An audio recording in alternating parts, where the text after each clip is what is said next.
시청자 여러분 안녕하십니까? 오전 10시 반 프레스룸 라이브 최인영입니다. 유한솔입니다. 살아있는 뉴스를 더 깊게, 더 쉽게 전해드립니다. 먼저 오늘의 뉴스네컷입니다.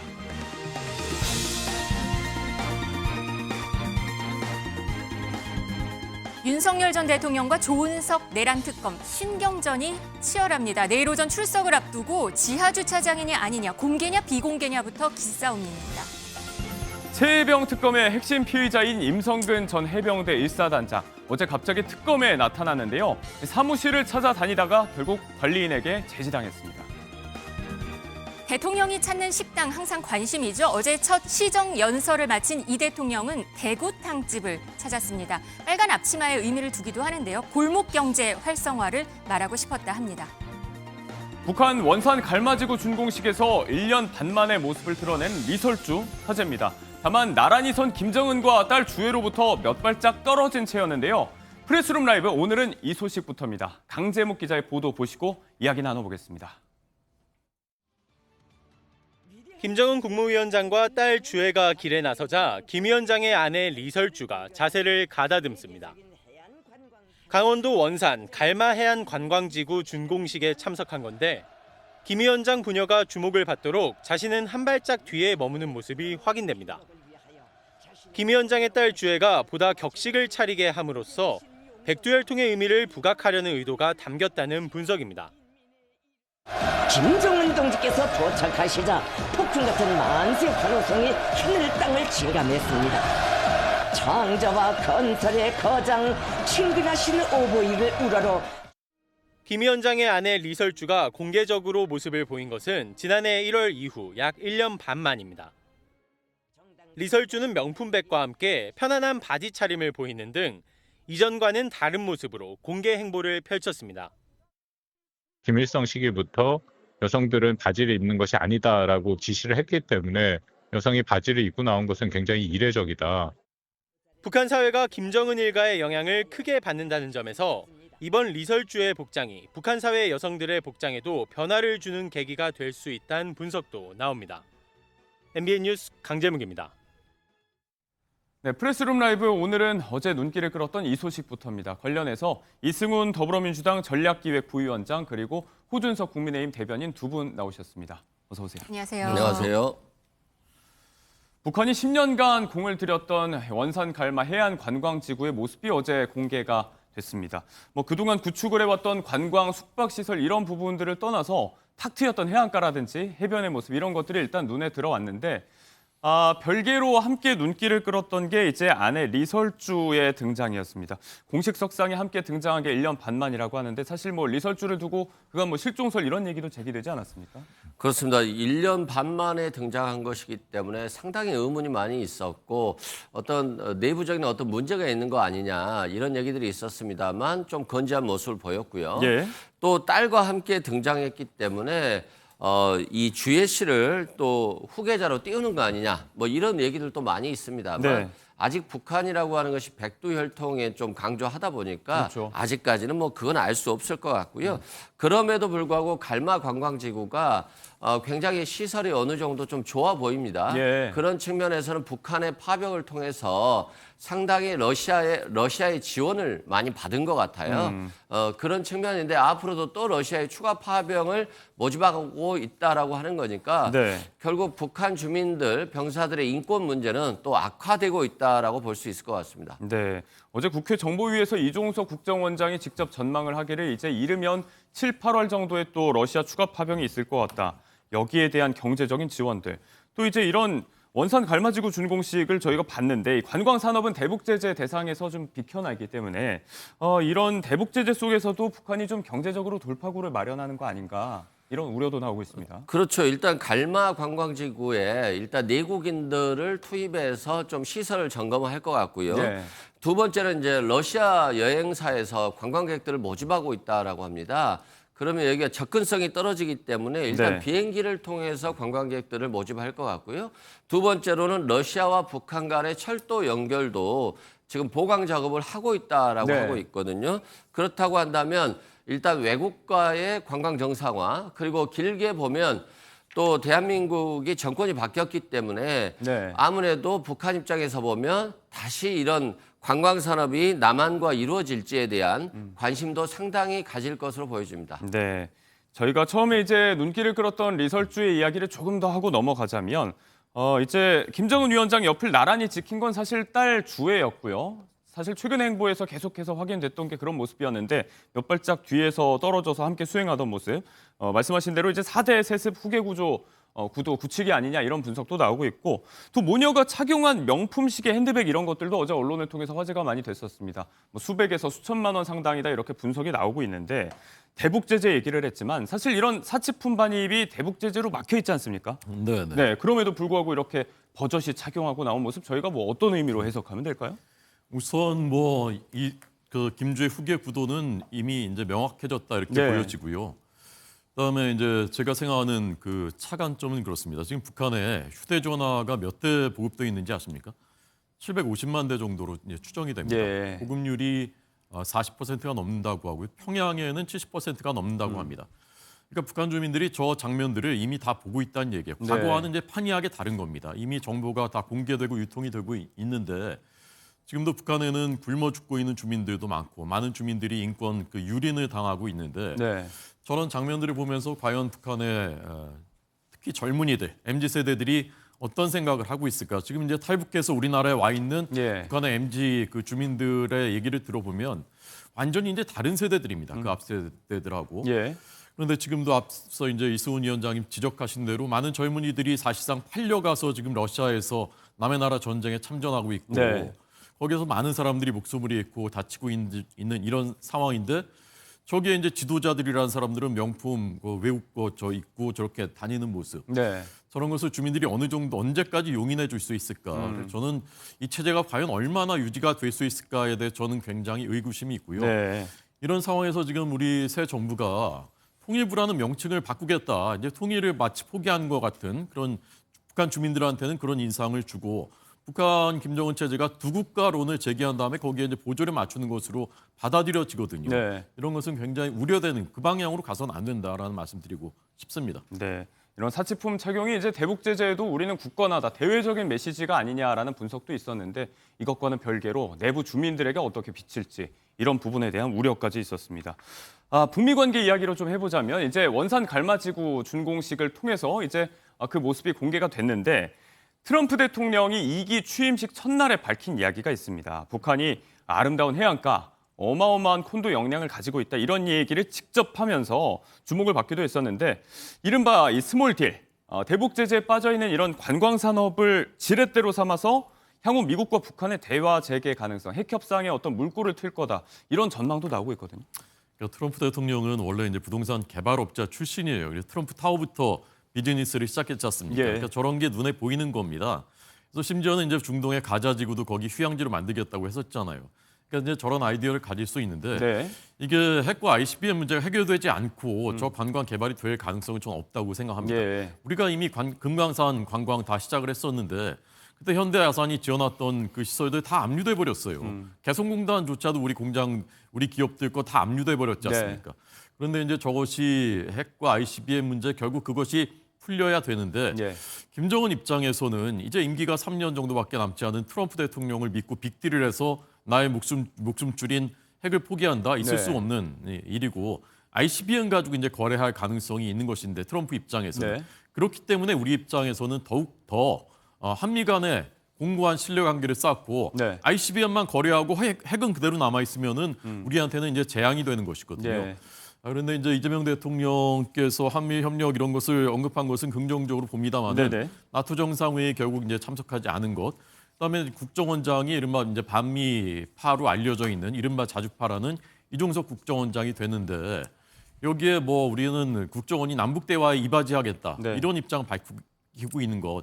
이런 것을 미국 정부에서 과연 어떤 시각으로 볼지 이런 굉장히 우려가 되는 부분이죠. 반면에 이제 동맹파로 알려진 위성락 실장이 또 나토에 참석을 해서 전해온 이야기들도 있고요. 아직은 대통령이 트럼프 대통령을 만나지 못하고 있는데 이렇게 조금씩 신호가 감지되고 있고 수면 위로는 공식화가 안 되고 있지만 미국과 북한의 대화 재개, 이 국면에서 우리가 또 소외되지 않기 위해서는 좀 적정한 시점에 스텝을 취해야 될 것 같다. 이런 이야기도 나오고 있습니다. 그런데 뭐 트럼프 대통령이 좀 독특한 분이잖아요. 그 공을 자신이 다 가지려고 하기 때문에 아마도 대한민국에 대해서는 크게 생각을 안 할 가능성이 있고, 북한도 문재인 정부에서 많은 대화를 나눴습니다만 사실상 유엔 제재라든가 미국에서 제재하면 예. 아무것도 할 수 없다는 걸 보여줬기 때문에 트럼프 대통령과 좀 직접적인 대화를 원할 것으로 보여집니다.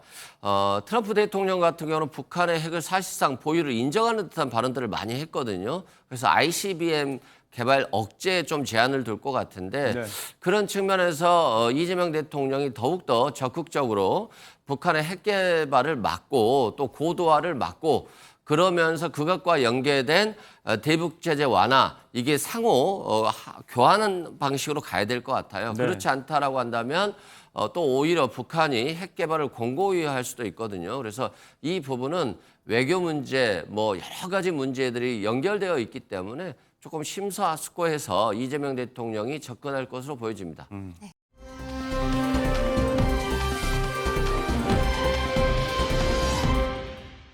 윤 전 대통령 소환을 두고 내란 특검팀과 윤 전 대통령 간의 신경전이 아주 치열합니다.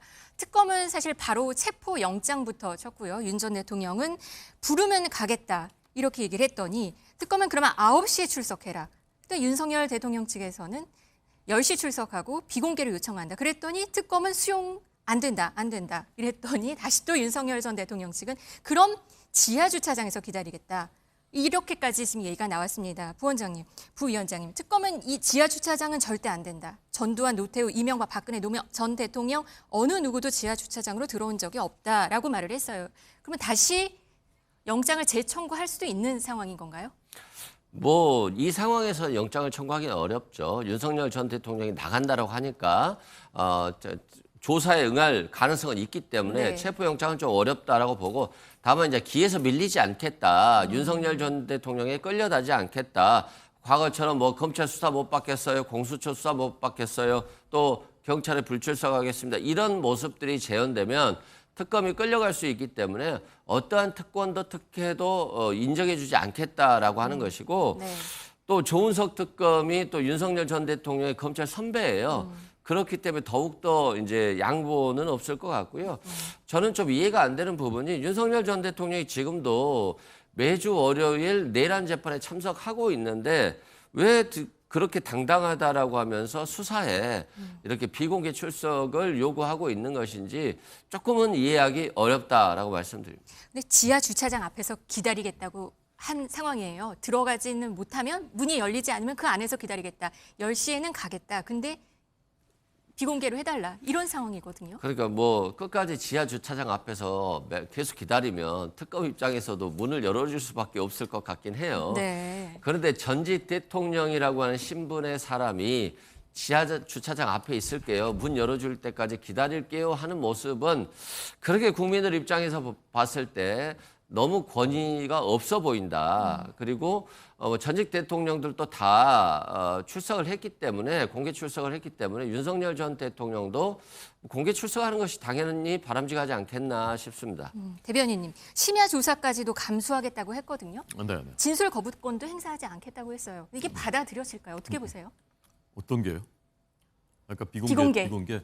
근데 조금 전에 이제 마지막에 나온 속보는 그 출석 방식이 협의가 안 돼도 출석하겠다라고 한 것으로 봐서는 결국 이제 공개 출석을 하게 될 것 같고 그것을 뭐 피할 수 있는 방법은 없는 것 같고요. 네.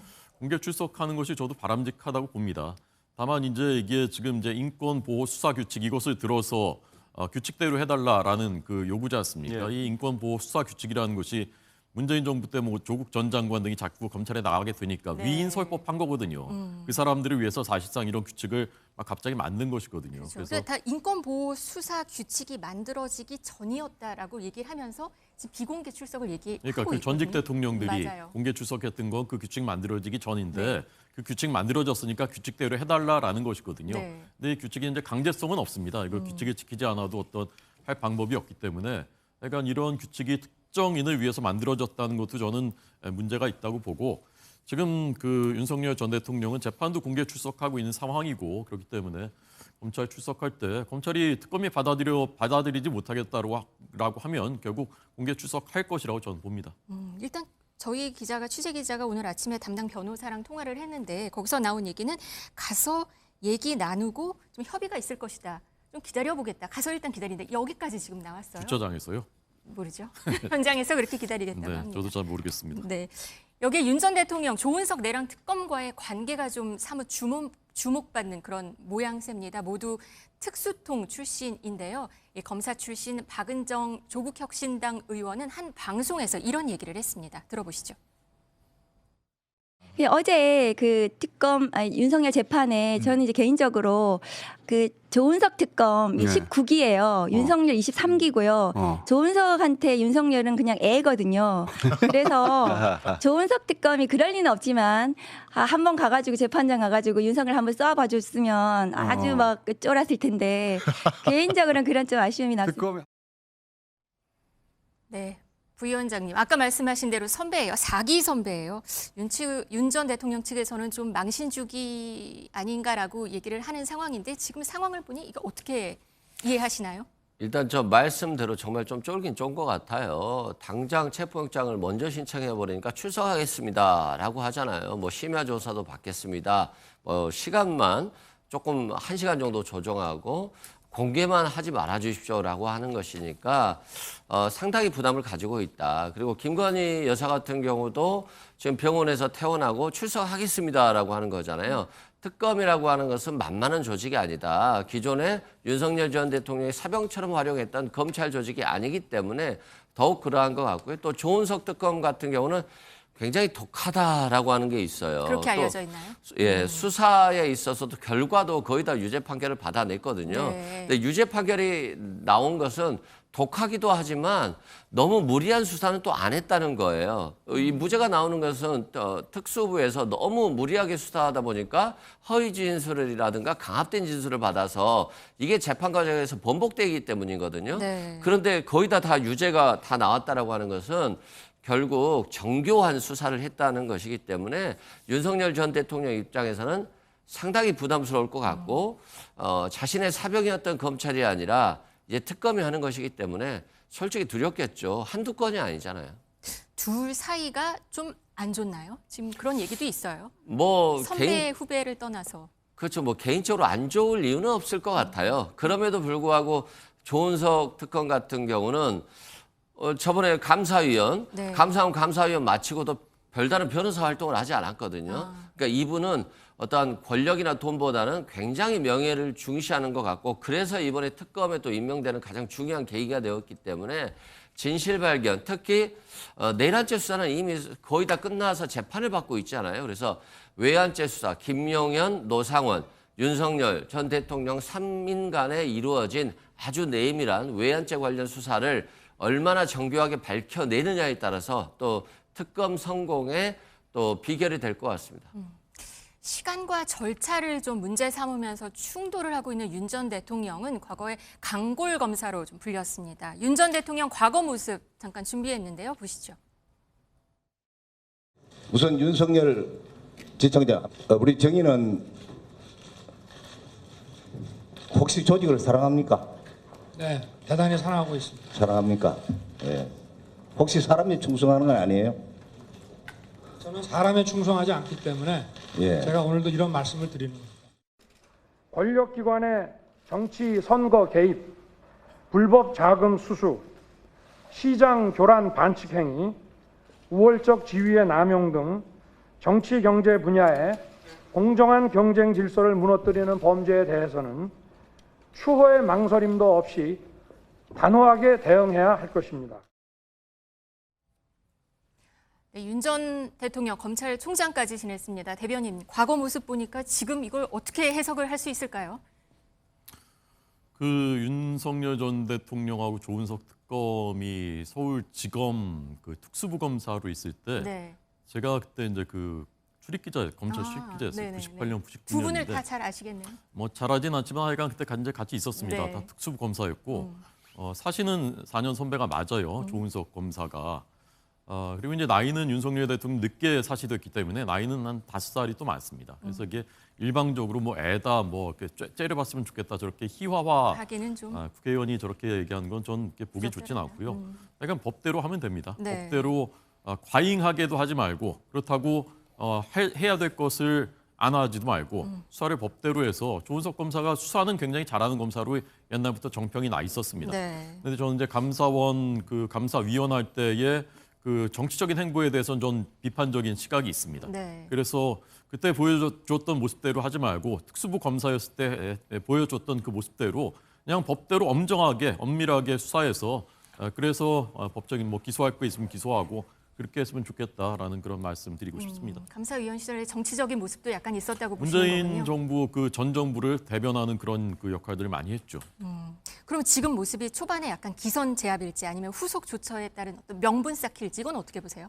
그러니까 제가 보기에 그 조은석 특검은 워낙 그 수십 년 동안 특수부 검사로서 쌓아놓았었던 그 노하우가 있기 때문에 거기에 따라서 이제 전략적으로 해나가는 것이에요. 근데 윤석열 전 대통령의 전략이 뭔지는 잘 모르겠습니다. 윤석열 전 대통령은 우리가 아는 대로 그 전략적인 캐릭터는 아니에요. 전략적으로 행동한다면 12.3 비상계엄을 뭐 하지 않았겠죠. 네. 그러니까 뭐 그냥 변호인단이 이렇게 해나가는 그런 대로 이제 법 절차대로 거기에 이제 방어해 나가는 그런 모습이라고 저는 개인적으로 평가합니다. 그렇게 판단하시는군요. 이 와중에 윤 전 대통령 변호인단은 경호처를 고발했습니다. 비화폰 통화 기록이 군사 기밀이자 대통령 기록물임에도 불구하고 이를 경호처 지휘부가 경찰에 이미 제출했다는 그런 이유입니다. 경호처 초반에는 윤 전 대통령 좀 도와줬었는데요. 지금 뭐 계엄 이후에는 경호처 뭐 체포영장과 압수수색 영장 집행되지 못하도록 뭐 스크럼 짜서 좀 저지하고 그랬었잖아요. 이거는 어떻게 봐야 될까요? 그러니까 경호처 내부에서도 두 개의 기류가 있었죠, 사실은. 네. 그래서 2차 영장 집행할 때는 사실 그냥 손 놓고 있었지 않습니까, 경호처도. 네. 근데 그런 것이 이제 그 정권 바뀌면서 내연됐었던 것이 드러나는 과정이라고 보고요. 저는 이 과정에서도 아까 말씀드린 대로 그러니까 우리가 문재인 정부 적폐청산 뭐 수사할 때 분위기에 휩쓸려서 나중에 억울한 피해자들이 있고 그랬었던 것을 우리가 기억하고 있습니다. 네. 그래서 분위기에 휩쓸리지 말고 그냥 법대로 모든 것을 수사하고 법대로 처리해야 된다라는 것입니다. 근데 이 부분을 제가 정확한 그 정황은 모르겠습니다만은 경호처 간부들이 대통령 기록물 관리법에는 비밀 해제 절차를 거치게 돼 있고 네. 비밀 해제 절차를 거친 이후에도 대통령 기록물 생산 기관의 장이 공개 여부를 결정한다라는 것이 법에 돼 있다는 것이에요. 네. 근데 이제 경호처 간부들이 이것을 법을 지키지 않고 그냥 제출했다면 이것은 위법성이 있는 것이거든요. 그래서 저는 법상으로요? 네. 이것이 누구 편을 드는 것이 아니라 모든 것은 법 절차대로 하면 된다. 그래야 나중에 탈이 없는 것이고 나중에 역사적으로 봤을 때도 그때 그렇게 정한 것이 정당했다 이런 평가를 받을 수 있는 것이죠. 네, 경호처나 경찰은 검토를 했고 절차상 문제는 없다고 했거든요. 이거 어떻게 보세요? 법을 위반한 건가요? 뭐 무슨 문제가 있겠어요. 뭐 일반 사인한테 갖다 준 게 아니라 검찰에 갖다 준 것이고 목적이 수사 목적인 것이잖아요. 기밀 유포가 목적이 아닌 것이고 또 검찰이라고 하는 국가기관이 그걸 받아서 유포하고 퍼뜨리는 게 아니잖아요. 그렇기 때문에 저는 절차적으로 문제없고 경호처 입장에서 보면 체포영장이라든가 이렇게 집행되는 것에 대해서 윤석열 전 대통령의 지시에 따라서 막아줬더니 그렇지 않아도 이거 막았다라고 검찰 수사받고 있는데 막아달라고 부탁했던 윤석열 전 대통령이 또 고발한 꼴이잖아요. 그러면 얼마나 마음이 아프겠습니까? 자기들은 윤석열 전 대통령 보호하다가 수사받고 재판받게 생겼는데요. 네. 그런 측면에서 참 윤석열 전 대통령의 대응 방식은 정말 독특하다, 좀 이해하기 어렵다라고 생각합니다. 알겠습니다. 우울증으로 지난 16일에 입원했던 김건희 여사는 오늘 퇴원할 예정이라고 하고 전해지고 있습니다. 비공개를 요구한 적이 없고 정당한 요구에 응할 것이라고 했습니다. 그런데 조금 전 MBN 취재에 따르면은 아직 회복이 안 된 상태에서 퇴원을 한다고 해요. 그래서 당장 뭐 비공개 여부를 떠나서 당장 출석하기는 어렵다라는 뉘앙스를 좀 보였거든요. 어떻게 보세요? 이게 이제 본인이 출석하지 못하는 경우를 대비해서 미리 이제 연막작전처럼 자신의 얘기들을 미리 하고 있는 건데 아마 김건희 특검 같은 경우는 수사가 좀 필요해요. 네. 뭐 도이치모터스 수사 같은 경우는 뭐 거의 할 게 없겠습니다만 이거 외에도 명태균 게이트라든가 또는 건진법사와 관련한 공천 관련해서 또는 인사 관련해서 뇌물이라든가 돈을 받은 것, 명품백을 받은 것들 이런 것들 좀 수사가 필요할 것 같고 양평고속도로라든가 이런 문제도 사실상 아직 수사가 부족한 부분이 있어서 네. 김건희 여사를 또 아주 여러 번 부를 수는 없잖아요. 뭐 최소한 한 두세 번 정도는 필요할 수 있습니다만 그 이상이 간다면 또 이게 특검에는 부담으로 작용할 수 있거든요. 그래서 김건희 여사 문제는 조금 늦게 부를 것 같고 윤석열 전 대통령은 신속하게 한 수차례 부를 것 같다. 그래서 특검들이 윤석열 전 대통령과 김건희 여사에 대한 수사 시기, 수사 방식 등은 조금 다를 것으로 보여집니다. 아, 알겠습니다. 조금 그래도 윤석열 전 대통령과 달리 김건희 여사는 소환이 좀 늦어질 수 있다고 보시는 거군요. 그렇죠. 지금 병원에서 퇴원 여부, 뭐 비공개, 공개 여부를 다 떠나서. 네, 그거하고 상관없이 수사의 진척 속도가 특검들이 사건을 파악하고 관련자들을 먼저 부르는 절차가 필요할 것 같아요. 네. 윤석열 전 대통령 같은 경우는 관련자들에 대한 수사는 끝났다라고 했기 때문에 신속하게 부른다라고 보시면 될 것 같습니다. 네, 또 한 게 최혜병 특검 수사도 사실 맞물려 있는데요. 이 최혜병 특검 수사 대상인 임성근 해병대 전 1사단장이 어제 불쑥 특검 사무실의 모습을 드러냈습니다. 건물 관리인의 제재로 퇴장당했다고 하는데요. 그 모습 한번 보시겠습니다. 이명현 특검이 저는 이제 정확히 어디에 계신지 몰라서 1층부터 이제 6층까지 도보로 걸어서 올라가서 사무실을 확인을 했는데 안 계셨고 건물 관리인께서 고성으로 나가시라고 계속 말씀도 하시고 저는 현 상태에서 좀 더 좀 생각을 해보고 다음 스텝을 밟아야 되겠다. 공사 중인 건물이 지금 아직 우리가 들어온 게 아니에요. 정시로 들어온 게 아니기 때문에 내가 어제부터 오지 말라고 계속 했는데 우리가 아직 수사 개시도 안 했고 무슨 자료를 준다 하는데 뭐 자료를 받아도 보관할 장소도 없고 그런데 계속 자료를 준다 하고 우리가 뭐 면담을 거절한다 이런 뜻도 아니에요. 지금 뭐 무단으로 자기가 와서 뭐 이런 거는 절차도 맞지 않고 거기에 응할 이유가 없습니다. 네, 임성근 전 사단장. 부르지도 않았는데 특검부터 찾아가서 건물 전체를 움직이면서 찾아다녔다고 해요. 결국 만나지는 못했지만. 그리고 임성근 사단장도 좀 특이한 게 네. 윤석열 전 대통령이나 김영현 전 장관 같아요. 무조건 법관 기피 신청하고 그냥 수사 못 받겠다 하고 똑같은 거예요. 차분히 기다렸다가 특검 수사 받으면 되는 것인데 먼저 찾아가서 좀 항의해서 자신의 정당성을 좀 보여주려고 하는 것 같은데 결국에는 위법한 어떤 명령에 대해서 항명을 했고 그 항명을 항명죄로 지금 박정훈 대령에 대해서 기소한 거 아니겠습니까? 네. 근데 이 부분이 지금 잘못됐다라고 보고 있고 그래서 이 수사 최혜병 수사에 대한 은폐 의혹에 대해서 밝히겠다라고 하는 것인데 자신이 먼저 가서 따지러 간 거잖아요. 아니 군대에서 위법한 명령이라도 받아야지 이거 안 받으면 항명 아니냐 뭐 이런 것 자신의 행동에 대해서 억울하다 자신을 이렇게 피조사처럼 취급하는 것도 억울하다 뭐 이런 것들을 메시지를 전달하려고 가는 것 같은데 정말 우리가 예전에 말했듯이 쌍팔년도 모습을 보는 것 같아요. 군대가 많이 바뀌었잖아요. 옛날에 무조건 뭐 복종하라 뭐 이런 군대가 아니에요. 그렇기 때문에 위법과 불법 명확히 구분해야 되는 것이고 계엄도 군인들 대통령이 시킨다고 다 해가지고 어떻게 됐습니까? 수많은 별들이 감옥에 있지 않습니까? 결국에는 과거 시절의 군대는 잊어야 되는데 이분이 아직도 그 과거 시대의 군대로 복귀하고자 하는 것이 아닌가 싶습니다. 이게 항명죄가 성립하지 않는다는 것에 반발해서 지금 찾아간 거죠?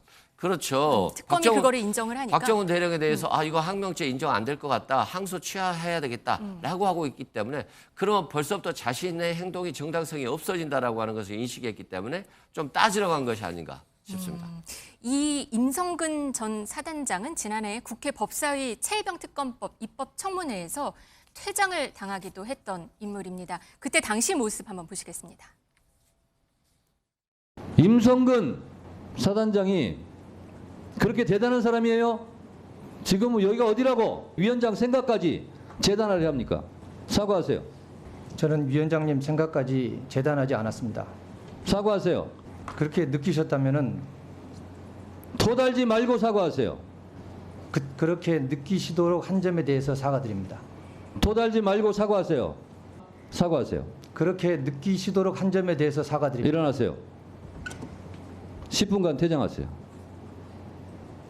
그 부분에 대해서 사과할 용의가 아직도 없습니까? 사과드립니다. 앞으로 그렇게 하지 마세요. 예, 그렇게 하지 않겠습니다. 임성근 전 사단장 정청래 위원장에 대해 반박하다가 10분간 퇴장을 당하기도 했습니다. 어떻게 보셨습니까? 저 장면은 다시 보니까 또 새롭네요. 네. 그 이제 초등학교에서도 저렇게는 못할 텐데 저런 분이 집권여당 대표로 출마하셨구나 다시 한번 이제 생각을 했고, 저 임성근 전 사단장이 부르지도 않았는데 돌출적으로 찾아가서 저기서 뭐 저렇게 하는 저런 돌출 행동은 저는 바람직하지 않다고 생각합니다. 네. 다만 이제 그 이 최해병 특검에서 다룰 쟁점이 이제 크게 보면 두 가지인데, 이른바 VIP가 경로했느냐, 그래서 통화했느냐. 네. 이 부분은 저는 뭐 수사를 해봐야 되겠지만 사실의 가능성이 있다고 생각해요. 그리고 이 부분은 사실 법적인 쟁점이 있는 부분이에요. 국군 네. 통수권자였기 때문에.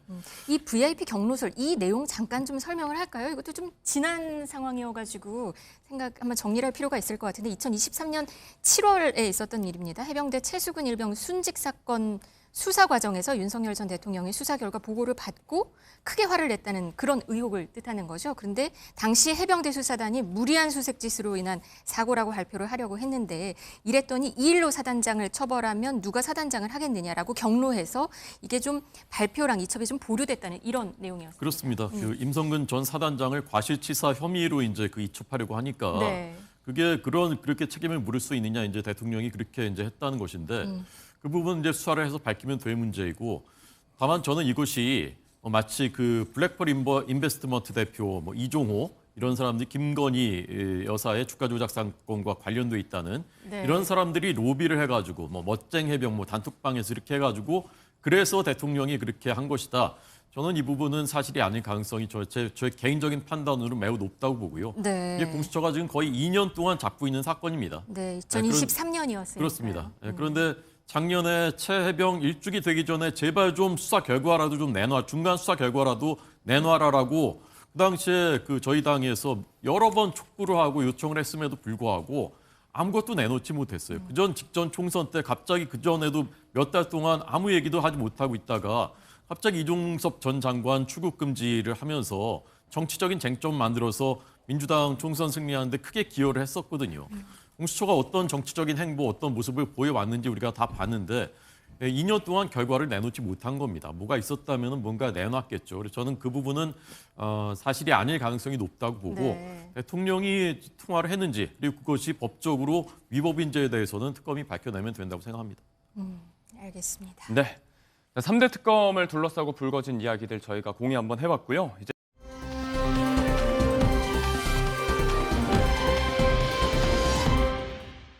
이제 시간을 어제 국회로 좀 맞춰보도록 하겠습니다. 어제 대통령의 취임 첫 시정연설이 있었죠. 이 이야기를 본격적으로 하기 전에 그 이후에 직후에 화제가 됐던 이야기 하나 짚고 넘어가겠습니다. 시정연설 이후에 대통령이 점심 식사를 했는데 점심 메뉴가 대구탕이었습니다. 경호처장, 부대변인 최소의 인원만 대동을 해서 용산 대통령실 인근의 식당을 찾았습니다. 이게 어떤 의미인지 골목 상권을 찾은 행보, 여기에 대해서 대통령실이 직접 얘기한 게 있더라고요, 부위원장님. 그렇죠. 뭐 대통령실에서 자체적으로 밥을 먹을 수도 있겠습니다만 국회에서 추경안을 설명하고 나서 이 부대변인과 최소한의 경호 인력을 대동하고 식당을 갔거든요. 이건 골목 상권에 지금 사람이 필요하고 소비 심리가 살아나야 된다. 그리고 그렇기 때문에 소비 쿠폰이 좀 필요하다라고 하는 모습들을 보여준 것이고요. 추경안 설명 과정에서도 대통령이 뭐 민생이라는 표현으로 경제, 성장이라는 표현으로 위기라는 표현으로 처음부터 끝까지 사실상 경제 얘기를 한 거거든요. 예. 그만큼 경제가 중요한 것이고 지금 이제 소비 심리가 살아나고 있습니다. 그런데 이 다음은 실물 경제가 살아나야 되는 것이거든요. 기업들의 네. 투자가 늘고 사람들의 일자리가 늘어나야 되는 것이기 때문에 네.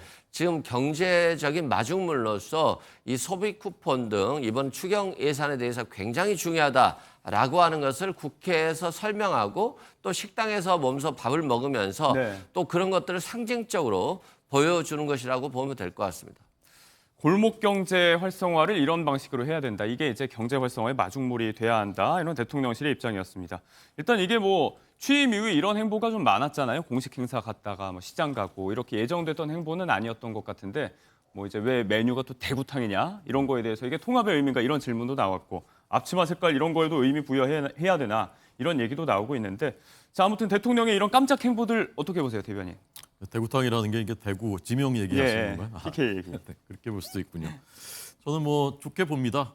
긍정적인 모습. 국민들께서 저런 모습 보면서 뭐 다 기분 좋아하시지 않겠습니까? 다만 명실이 상부해야 되는 거죠. 모든 일이 세상 모든 일이 그렇습니다. 내실과 외양이 일치해야 이게 오래 가는 겁니다. 그런데 우리가 문재인 정부 때도 이른바 탁현민 퍼포먼스 쇼 이런 것들이 초기에는 호평을 받았지만 갈수록 이게 지속되지 못해요. 그러려면 정말 국회에 가서 시정연설도 하시고 야당 대표들 만나서 식사도 같이 하시고 이런 그 겉모습의 변화들이 실질적으로 야당을 존중하고 협치하려는 의지가 있는가 이 내실로도 나타나야 되는 것이거든요. 그런데 지금 보이는 모습에서는 그런 것은 사실 없습니다. 법사위원장, 예결위원장 같은 당연히 대화와 협치와 그것을 위해서 지켜져야 되는 국회의 원칙과 관행들 그냥 우리는 우리 식대로 그냥 계속하겠다라는 것이고 어제 헌법재판관 후보자 2명 임명되는 것의 그 과정에서도 이번에 몇 달 동안 인권법, 우리법, 김명수 대법원 때의 폐해가 얼마나 큰지를 많은 국민들이 체감을 하셨는데 불구하고 또 김명수 체제의 핵심이었던 그 후보자, 우리법, 인권법 출신들 다 지명됐습니다. 노란봉투법이라든가 양곡관리법 같은 우리 사회 양론이 팽팽하게 맞서고 있는 이런 것에 대해서도 대화하겠다는 의지 전혀 보이지 않고 있습니다. 그러니까 저는 이런 부분들이 해결되면서 저런 모습이 보여져야 그것이 정말 국민들이 박수칠 수 있는 그런 국정의 방향이 될 것이라고 생각합니다. 현안과 현장과의 접촉 면적을 늘려가고 있는 행보, 그 이면에 이제 또 어떤 추진 방식이라든지 좀 구체적인 정책 추진에 관한 근본적인 우려도 제기를 해주셨고요. 자, 이 식사가 있기 전에 있었던 어제 대통령의 첫 시정연설, 어제 또 생방송으로 많이들 함께 하셨을 텐데 일단 그 모습을 저희가 좀 모아봤습니다. 모아보시고 나서 잠시 후에 이야기 나눠보겠습니다.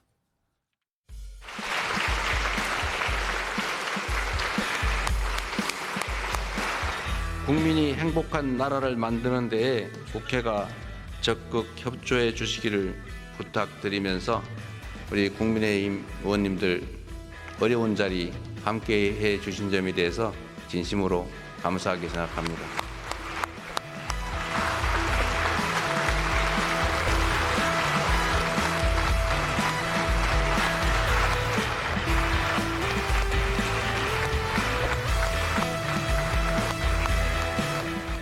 탈법과 거짓말을 하는 자경비라의 총리 적극 철회하라. 저는 충분히 소명을 했다고 생각을 하고 야당에서 이걸 갖다가 인정을 갖다가 안 하는 정도가 아니고 그게 혹시 다른 생각이 있는지 의심이 영상의 앞뒤 분위기가 조금 달랐죠. BGM도 중간에 좀 바뀌었고 두 차원에서 좀 돌아볼 수 있을 만한 시정연설이었는데 일단 뭐 이제 대통령이 야당 의원들에 대해서 계속적으로 유화적인 제스처를 취했다는 점 여기에 대한 야당 의원들의 화답 이런 것들은 최근에 좀 보기 드물게 훈훈했다 이런 평가도 있었고요. 반면에 대통령의 말대로 이렇게 좀 어려운 자리에 함께했던 야당 의원들의 김민석 후보자에 대한 입장은 좀 공고했던 것 같습니다. 일일이 악수하고 이렇게 이야기하는 모습을 저희가 입모양을 통해서 어떤 이야기를 하는지 어제 당시에는 못 전해드렸지만 시간이 지나면서 무슨 이야기들이었는지 하나둘씩 들어오고 있는데 지금 보시는 거 권성동 전 원내대표의 어깨를 이 대통령이 툭 쳤을 때 그 전에 나왔던 얘기는 이제 김민석 후보자 지명 철회 요구에 대한 이야기였던 것으로 전해져요. 네네. 김민석은 안 돼, 임명하면 안 돼, 뭐 이렇게 얘기했다고 합니다. 2년 선배라고 하지 않습니까? 권성동 전 원내대표가 뭐 개인적으로는 좀 친한 뭐 그런 관계인 것 같아요. 그래서 나온 장면인데 저는 저 장면들이 보기 좋아요. 국민들이 좋게 보셨을 거라고 생각합니다. 근데 아까 이제 말씀하신 대로 중간에 BGM이 바뀌었잖아요. 이 영상에서도. 앞에는 저기 보기 좋은 저 외양이에요. 근데 뒷부분은 이제 내실인 거예요. 내실로 가면은 받아들여지지 않는 거예요. 그 야당의 요구 또 국민들의 합리적인 목소리들이 받아들여지지 않으면 저게 지속될 수 없는 거고 저는 민주당이 예산 폭주, 입법 폭주 한다고 해서 그래서 비상계엄을 했다. 잘못한 거죠. 비상계엄 명백히 잘못한 겁니다. 그런데 그렇다고 해서 앞에 행위들까지 잘한 게 되는 건 아니에요. 민주당 책임이 분명히 있는 거죠. 그걸 다 잊어버려서는 안 되는 겁니다. 지금 저 장면도 그렇습니다. 그때 윤석열 대통령이 국회 나왔을 때 야당 의원들이 다 손팻말 들고 그리고 입장할 때도 막아서는 듯한 그런 시위하고 있는 모습 보였고 악수를 청하는데도 거부하거나 아니면 고개 이렇게 돌리면서 손잡은 이런 모습. 네, 전 정권. 그래서 그 다음에 결국 안 갔어요. 윤석열 전 대통령이. 저는 안 간 거 잘못이라고 생각합니다. 갔어야죠 그래도. 그렇지만 그 앞에 했었던 민주당 의원들의 행동도 명백히 잘못된 겁니다. 그러면 안 되는 것이거든요. 그런 측면에서 어제 저희 당 의원들이 저렇게 이제 악수하고 그런 앞서 민주당 의원들이 그 전에 보였던 그런 모습을 보이지 않은 것은 잘한 것이라 생각하고 앞으로는 설령 대통령이 잘못하는 게 있더라도 그것을 표현하고 항의하는 방법은 다른 방식이어야지 대통령이 1년에 한두 번 국회 와서 연설하는데 그거를 앞에서 그렇게 모욕 주고 그렇게 그런 모습은 국민들께 보이지 않았으면 좋겠습니다. 어제 있었던 이 시정연설 직전에 있었던 사전 환담 자리에 또 국민의힘 김용태 비대위원장이 참석을 했는데 같은 요구를 했다고 하죠. 대통령은 별다른 얘기를 안 했지만 배석했던 관계자가 지금 임기 초반에 국정 지지율이 높은 걸 좀 봐달라 이렇게 답변이 나와서 좀 당황을 했다고 이야기하는데 어떤 취지로 이야기가 됐는지는 많이들 받아들이셨을 것 같습니다. 이 와중에 이제 어제 새롭게 나왔던 NBS 국정조사 결과 좀 지켜보도록 할 텐데 국정 지지율 잘하고 있다는 응답이 62%, 2주 만에 9%포인트 올라섰다는 얘기고 여기에 대해서 이제 총리 인선 잘했냐 여기에 대한 질문도 있었습니다. 답변이 잘했다가 45%, 62에 미치진 못하지만 그래도 조금 더 오차 범위 밖으로 높게 나온 셈인데 자 일단 지금 물리적으로 야당의 동의가 없더라도 인준까지 강행할 수 있지 않습니까? 이런 어떤 국정조사 결과들 명분으로 삼을 수 있는지 어떻게 보십니까? 당연히 명분으로 삼을 수 있죠. 만약에 김민석 후보자에 대한 청문회가 끝났는데 대통령에 대한 지지도도 떨어지고 김민석 후보자 인준에 대해서도 부동의가 많다라고 한다면 굉장히 대통령 입장에서는 압박감을 받을 거예요. 그럼에도 불구하고 저렇게 지지율이 높다. 그리고 이번 청문회 과정에 있어서 저 정도면 좀 무난했다. 실력도 있는 사람이지만 도덕성에 있어서도 크게 흠결은 없다. 그래서 한번 맡겨보자라고 하는 국민들의 의사가 표현된 거다라고 말씀드리고 초대 총리잖아요. 대통령이 임명을 했고 이 초대 총리가 사실상 국무총리가 돼서 국정을 또 이끌어주고 보좌해주는 것들이 대통령 입장에서는 굉장히 중요한데 초대가 낙마해버리면 굉장히 압박감과 부담감이 있을 거예요. 그럼에도 불구하고 국민들께서 너그럽게 봐주셨기 때문에 김민석 후보자가 총리로 임명돼서 정부 강요들로서 잘 통할해서 잘 이끌 것으로 저는 보여집니다. 네. 야당의 동의가 그래도 조금은 아쉽긴 하죠. 지금 임기 초반에 통합, 협치 이런 것들을 강조하고 있는데 정말 그대로 밀어붙이게 될지. 자, 일단은 여론조사 결과긴 합니다만 총리 인준 잘했다는 답변 45%, 31%의 반대 의견과 차이가 조금 있긴 합니다. 호준석 대변인께서는 이 결과 어떻게 받아들이시겠습니까? 그러니까 이제 17%포인트 차이가 납니다. 대통령은 지지하는데 김민석 총리 지명은 찬성하지 않는다는 국민이 17%포인트가 62대 45로. 대부분 이제 중도적으로 합리적으로 저는 판단하는 분들일 거라고 생각합니다.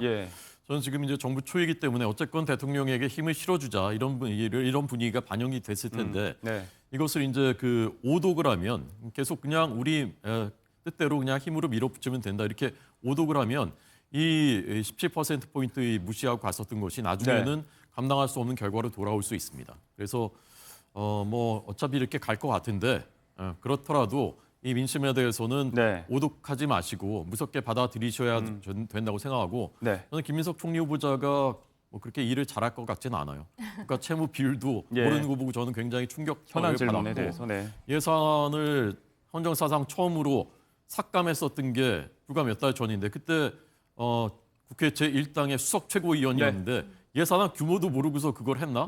정말 전 놀랐습니다. 네, 아무튼 청문 시한이 29일까지인데 채택 보고서 쉽지 않을 것 같고요. 보고서 채택이 쉽지 않을 것 같고요. 인준까지 어떻게 될지 한번 지켜보도록 하겠습니다.